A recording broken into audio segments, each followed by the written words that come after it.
Mga kababayan ko, mga kaibigan ko, magandang umaga sa inyo dyan.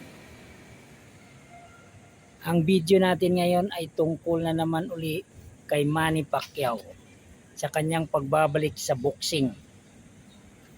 Tingin ko yung kanyang pagbabalik ay may 3 laban pa siya dyan.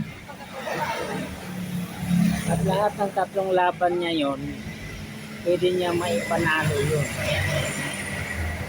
Ito naman laban niya kay Barrios sa July 19. Kakaiba ito. Dahil tiyak ko sa 10th round pa lang pwede masira si Barrios o kaya sa 11th round.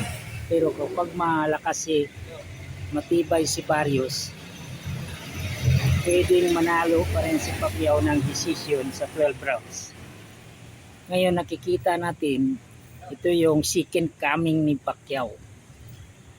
3 beses sa mananalo muli sa laban niya dito sa pagbabalik niya ito. Ang birthday ni Pacquiao ay 17. Ang July 19, year 2025 ay nagtatapos sa number 8. Ang birthday ni Pacquiao ay 17. Ito ay 8. Siya yung mananalo doon.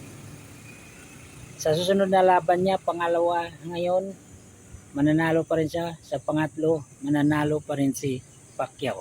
Hanggang sa 49 ang kanyang edad ay mananalo siya. Mga kaibigan, mga kababayan, baka pwedeng mag-subscribe naman kayo sa akin. Maraming salamat sa inyo.